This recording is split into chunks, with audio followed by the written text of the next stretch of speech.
ሰላም እንዴት አላችሁ? የኢትዮ ታይምስ ቤተሰቦች ለሰዓቱ የተመረጡ አዳዲስ መረጃዎችን ይዘንላችሁ ቀርበናል። ከመረጃዎቻችን መካከልም የሱዳን ዜጎችን በመጠቀም በቀን ከ1 ሚሊዮን ዶላር በላይ የውጭ ምንዛሬ በኢትዮጵያ ኤርፖርት በኩል ከሀገር እየወጣ እንደሆነ መሰማቱ፣ በምዕራብ ጎንደር ዞን መተማ ወረዳ ኩመር አፍጥጥ ቀበሌ ባጋጠመው የትራፊክ አደጋ የ4 ሰዎች ሕይወት ማለፉን በመተማ ወረዳ የኩመር አፍጥጥ ቀበሌ አስተዳዳሪ አቶ ውበት መኮንን መናገራቸውን፣ በትግራይ ክልል ሌላ ታጣቂ ኃይል ወደ ጫካ እንደገባ መሰማቱ፣ መንግስት በኦሞ ስኳር ፋብሪካ ግንባታ የተፈጸሙ የመብት ጥሰቶችን በ3 ወራት ይፋ እንዲያደርግ መጠየቁን፣ እንዲሁም የዓለም የምግብ ፕሮግራም በኢትዮጵያ ለ5 ዓመታት ግማሽ ትሪሊዮን ብር ሊያስፈልግ እንደሚችል መጠቆሙን ተከትሎ ፖለቲከኛው ጃዋር መሐመድ አነጋጋሪ መልእክት በማህበራዊ ትስስር ገጹ አጋርቷል። ይህ መረጃን በዜናችን በዝርዝር እናስደምጣቸዋለን። ክቡራትና ክቡራን የኢትዮ ታይምስ ቤተሰቦች እነዚህን ለሰዓቱ የተመረጡ አዳዲስ መረጃዎችን ይዘንላችሁ ቀርበናል።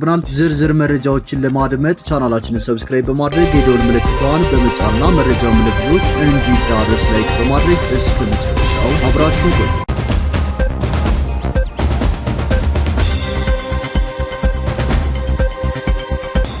ወደ መጀመሪያው መረጃችን ስናልፍ የሱዳን ዜጎችን በመጠቀም በቀን ከ1 ሚሊዮን ዶላር በላይ የውጭ ምንዛሬ በኢትዮጵያ ኤርፖርት በኩል ከሀገር እየወጣ ይገኛል ሲል መሰረት ሚዲያ መረጃ አጋርቷል። መሰረት ሚዲያ በቦሌ አየር ማረፊያ በኩል የሚገቡና የሚወጡ መንገደኞች ላይ በተወሰኑ ሰራተኞች አማካኝነት የሚደርሱ እንግልቶችና የሚፈጸሙ የሙስና ወንጀሎችን በተመለከተ መሰረት ሚዲያ ተከታታይ መረጃዎችን ሲያቀርብ እንደቆየ ገልጾ ይህን ተከትሎ የመንገደኞች የቅሬታ ማቅረቢያ ስርዓት ተዘርግቶ ለችግሩ ተገቢው ትኩረት ሰጠው ገልጿል። ዛሬ ደግሞ መሰረት ሚዲያ አነጋጋሪ መረጃ ይዞ ወጥቷል። አንዳንድ ግለሰቦች በተለይም ባለሀብቶችና አመራሮች ያከማቹትን የውጭ ምንዛሬ ወደ ዱባይ እንደሚያሸሹ የአደባባይ ሚስጥር ከሆነ ሰነባብቷል ሲል መሰረት ሚዲያ አጋርቷል። ታዲያ በምን መልኩ ይህ ገንዘብ ከሀገር እንደሚወጣ ግምት ቢኖርም የጠራ መረጃ እንዳልነበረም አክሏል። መሰረት ሚዲያ ለበርካታ ሳምንታት ክትትል ሲያደርግበት የቆየው መረጃ እንደሚያሳየው አሁን የሱዳን አገር ዜጎችን ገንዘብ አዘዋዋሪ አድርጎ መጠቀም አንዱ ገንዘብ የማሸሻ መንገድ መደረግ ተጀምሯል ሲል መረጃውን አጋርቷል። እነዚህ በውጭ ምንዛሬ የተቀመጠ ገንዘብ ወደ ዱባይ ለማሸሽ የሚፈልጉ አካላት በሱዳን ዜጎች በኩል ወደ ዱባይ እየላኩ ይገኛሉ። ይህን ስራ የሚሰሩት ደግሞ 5 ቡድንን በመጠቀም ነው። በእያንዳንዱ ቡድን ውስጥ ደግሞ ከ20 በላይ ሱዳኖች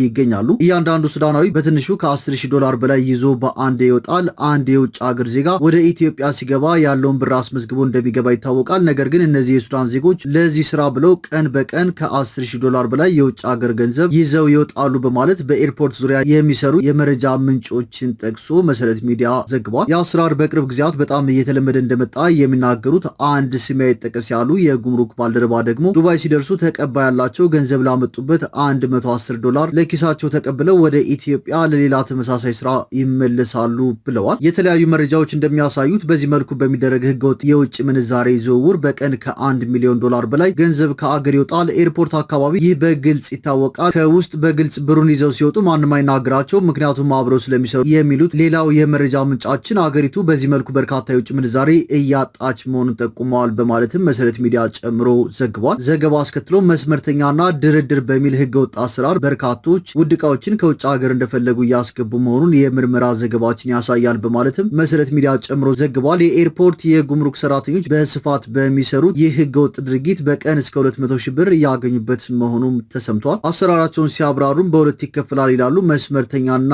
ድርድር አንዱና ዋነኛው መስመርተኛ የሚባለው ሲሆን በሂደቱ ሁሉም በሚባል መልኩ ከተራ ኃላፊ ጀምሮ እስከ ድንገተኛ ያሉ የሚያውቁት ሆኖ ኤርፖርት ውስጥ በኮድ ዕቃ ሳይቀረጥ ማሳለፍ መሆኑን ድርጊቱን የሚያውቁ ለሚዲያችን ጠቁመዋል ሲል መሰረት ሚዲያ ጨምሮ ዘግቧል። መስመርተኛ የሚባለው ዕቃው ከኤክስሬ ጀምሮ ያለምንም ኮሽታ ሻንጣው ተከፍቶ ሳይታይ ይወጣል። ሌላው መንገደኛ ግን በ10,000 ብሮች ለ2 እና 3 ተጨማሪ ሻንጣ ይከፍላል በማለትም አስረድተዋል። በሌላ በኩል ድርድር በሚባለው አሰራር ስራውን የሚሰሩት የኤክስሬ ማሽን ሰራተኛው እንዲሁም ውስጥ ያሉ ፈታሾች መሆኑ ታውቋል። የኤክስሬ ሰራተኛው ዕቃው ፍተሻ ክፍልን እንዳይገባ ያደርጋል። የያዘውን ውድ ዕቃ ይዞ ያስወጣል። በማግስቱ ደውሎ ከ5,000 እስከ 10,000 አስገቡ ይላል፣ ይገባለታል። ፈታሾች ደግሞ ውስጥ የገባን ነጋዴ ስልክ ተቀብለው ለይስሙላ የተወሰነ ነገር ጽፈው ያስወጣሉ።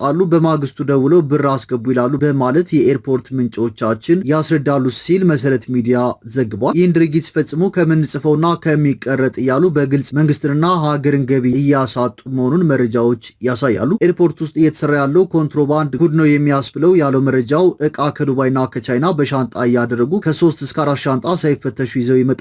ውስጥ ያሉ ሰራተኞች ደግሞ ያሳልፋሉ። ያለ ገደብ በዚህ መልኩ ኮንትሮባንድ እየተጧጧፈ አገር እየተጎዳ ነው የሚሉት አንድ ጥቆማ ሰጪ ናቸው በማለት ዘገባው ያትታል። ጥቅምት 4 ቀን 2018 ዓ.ም የዚህን ዘገባ መውጣት ተከትሎም የመንግስት የጸጥታና የደህንነት አካላት ከባለፈው ሐሙስ ዕለት ጀምሮ በኤርፖርት ውስጥ ምርመራ መጀመራቸው ታውቋል። አንዳንድ መረጃዎች እንደሚያሳዩት የተወሰኑ መስመርተኛ በሚል ስም የሚታወቁ ነጋዴዎችም በቁጥጥር ስር ውለዋል በማለት መሰረት ሚዲያ ዘግቧል።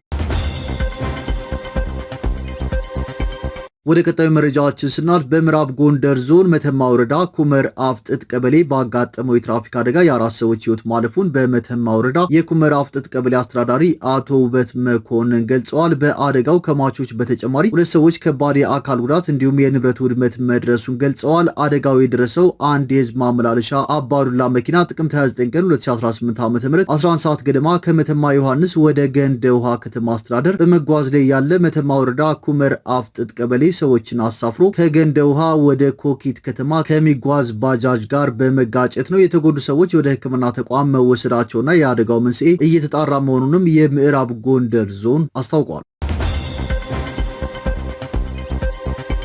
ወደ ቀጣዩ መረጃችን ስናልፍ ትግራይ ክልል ሌላ ታጣቂ ኃይል ወደ ጫካ መግባቱ ተሰምቷል። የኢሮብ ብሔረሰብ ህልውናውን ለማዳን በሰላማዊ ትግል ያደረግነው ጥረት አልተሳካም ያሉ ቡድኖች ናቸው ራሳቸውን ኢሮባዶ ወይም ኢሮብ ሬዚስታንስ አርሚ በሚል አደራጅተው ለትጥቅ ትግል ጫካ መግባታቸውን እወቁልን ብለዋል። ኢሮባዶ ከቲፒኤፍ ጋር በጥምረት እንደሚሰራም ታውቋል። ትግራይ ክልል ከህወሓት ተነጥሎ ቲፒኤፍ የሚል የሰላም ኃይል ሀራ መሬት ላይ መውጣቱ ይታወቃል በማለትም ዋሱ መሐመድ መልእክቱን በማህበራዊ ትስስር ገጹ አጋርተዋል።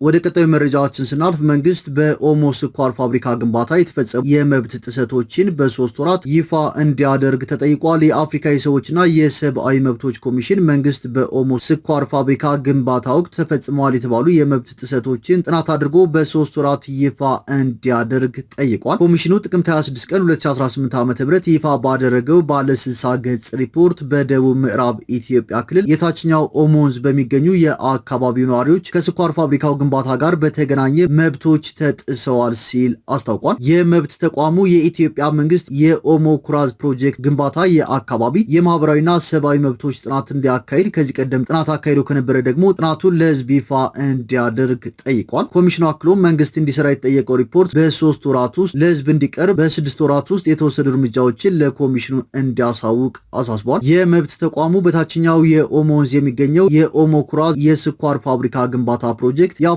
የሰዎችና የሰብአዊ መብቶች ድንጋጌዎችን በሚጥስ መልኩ የኢኮኖሚ፣ ማህበራዊ፣ ሰብአዊ መብቶችንና የአካባቢውን መሰረታዊ አኗኗር ሁኔታ ከግምት ውስጥ ያላስገባ መሆኑን ከዓመታት በፊት ሰርቫይቫል ኢንተርናሽናል በተሰኘ ድርጅት አማካኝነት አቤቱታ ማቅረቡን ያስረዳል። ቅሬታው የቀረበው በቀድሞ የደቡብ ብሔር ብሔረሰቦችና ህዝቦች ክልል የተገነቡ የኦሞ ኩራዝ ስኳር ፕሮጀክትና የግልገል ጊቤ የኃይል ማመንጫ ግድብ ላይ ቢሆንም ኮሚሽኑ ከግልገል ጊቤ ጋር የቀረበው ቅሬታ ምንም አይነት ጥሰትን እንዳላደረሰ አስታውቋል። የታችኛው የኦሞ ወንዝ ነዋሪዎች በተለይም ቦዲ፣ ዳሰነች፣ ሐመር፣ ካሮ፣ ካውጉ፣ ሙርሲና ኒያንጋቶ የተሰኙ ቦታዎች ለዚሁ ችግር የተጋለጡ መሆናቸውን ቅሬታ አቅራቢዎችን ወክሎ ድርጅቱ አቤቱታ ማቅረቡን ኮሚሽኑ ያስረዳል። ኮሚሽኑ ይህንን ሲከታተል መቆየቱን አብራርቶ በሰጠው ውሳኔ የኦሞ ኩራዝ ፕሮጀክት ለአካባቢ ነዋሪዎች መብትና ነጻነት በቂ ጥንቃቄ ያላደረገና የመልማት መብታቸውን የነፈገ ነው ብሎታል። በወቅቱ ከአካባቢ ነዋሪዎች ይነሳ የነበረውን ቅሬታ ዝም ለማሰኘት በምሽቱ ጠንካራ ወታደራዊ እንቅስቃሴ በማድረግ እምቢተኛ የሆኑ ነዋሪዎችን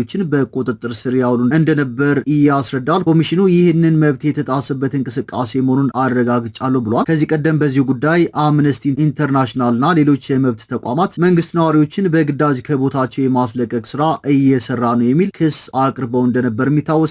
በደቡብ ምዕራብ ኢትዮጵያ የሚገኘው የኦሞ ኩራዝ ፋብሪካ በተለያዩ ዓመታት ቅሬታ ሲቀርብበትና የመብት ጥሰት አቤቱታዎች ሲሰሙበት የቆየ ፋብሪካ እንደሆነም ተገልጿል።